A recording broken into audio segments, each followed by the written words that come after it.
Pada kesempatan kali ini kita akan melakukan analisis uji asumsi klasik dengan data panel. Ini adalah data panel, yaitu merupakan gabungan antara data runtut waktu dan data cross section. Time seriesnya meliputi data tahun 2008 sampai dengan data tahun 2018. Sedangkan cross sectionnya adalah perusahaan A, B, C, D, E, dan seterusnya. Uji asumsi klasik yang pertama adalah uji normalitas, sebagaimana dalam analisis regresi dengan SPSS juga dibutuhkan uji asumsi uji normalitas. Uji normalitas di sini dalam artian bahwa nilai residunya berdistribusi normal, residu dari hasil analisis regresi. Sehingga perlu dilakukan analisis regresi terlebih dahulu.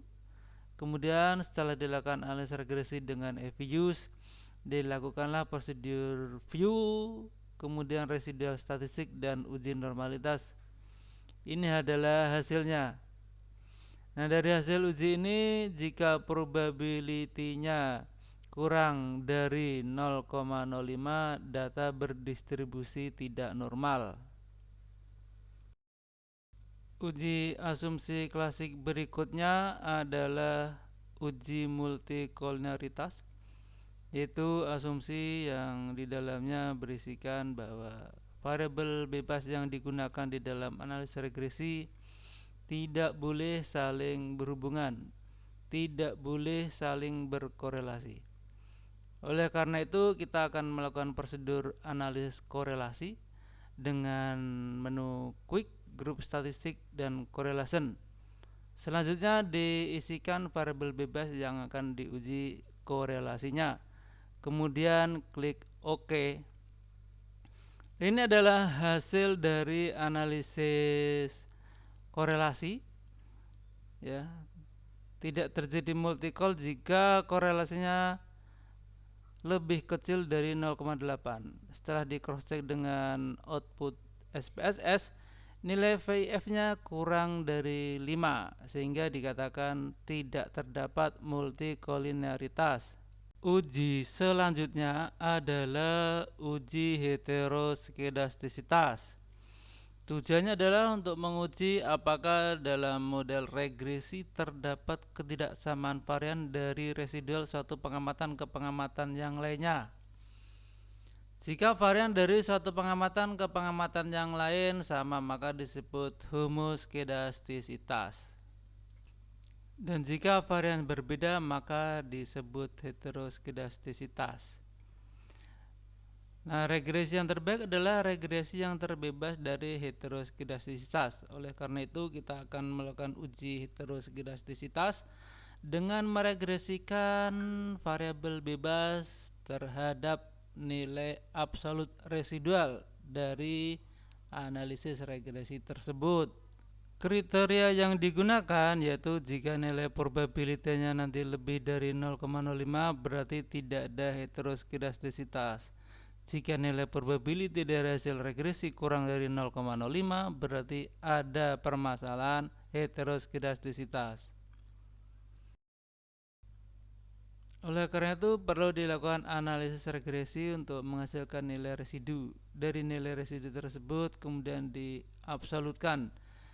Di sini diberikan nama variabel barunya adalah nilai dengan nama ABS resid, yang merupakan nilai absolut dari nilai residu yang dihasilkan dari analisis regresi tersebut.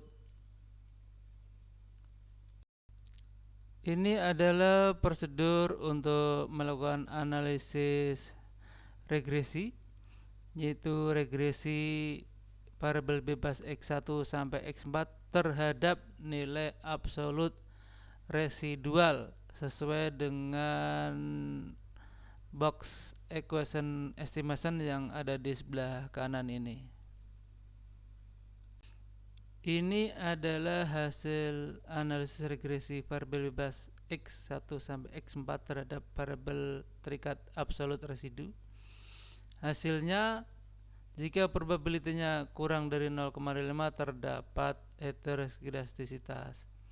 Dari hasil analisis regresi hanya ada dua yang terkena, yaitu X2 dan X3. X2 probability-nya 0,0151 dan probability X3 0,0094. Sehingga di sini X2 dan X3 dinyatakan terdapat heteroskedastisitas. Selanjutnya adalah uji autokorelasi. Hal ini dapat diketahui dengan meregresikan X1 sampai dengan X4 terhadap Y. Kemudian dari output tersebut nanti akan diperoleh informasi tentang nilai uji Durbin-Watson.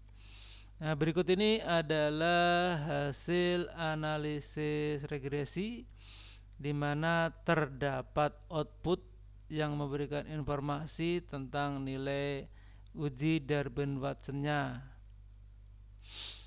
Nilai Durbin-Watson statistiknya 0,319750. Nilai tersebut berada di sebelah kiri 1,5597. 1,5597 itu merupakan batas terkecil untuk pengambilan keputusan terdapat adanya autokorelasi positif sesuai dengan nilai tabel Durbin-Watson.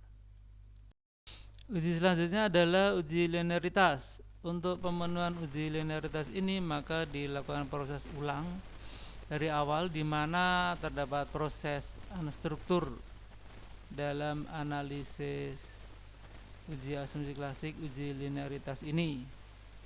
Ini merupakan prosedur awal untuk memulai analisis regresi dengan menggunakan software eViews. Ya, kita akan mulai prosedur proses make equation. Di dalam equation estimation dibuatlah model regresinya Y, C, X1 sampai dengan X4. Kemudian klik OK. Prosedur tersebut akan menghasilkan output analisis regresi. Nah, di dalam output analisis regresi tersebut selanjutnya dilakukan prosedur view, stability diagnosis, Ramsey reset test. Ramsey reset test ini merupakan metode untuk uji linearitas. Kemudian hasilnya lihat di F statistik. Apabila lebih dari 0,05 maka tidak terjadi linearitas. Tidak terjadi permasalahan linearitas. Nah, di sini F statistiknya berapa nih? 0,1396. Artinya dalam model regresi yang digunakan tidak ada permasalahan uji linearitas. Ya, demikianlah uji asumsi klasik dalam regresi data panel yang meliputi uji normalitas, multikoliniaritas, heteroskedastisitas, autokorelasi, dan juga linearitas.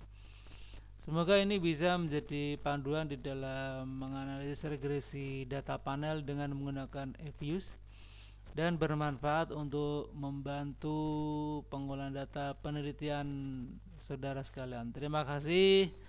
Semoga bermanfaat. Wassalamualaikum warahmatullahi wabarakatuh.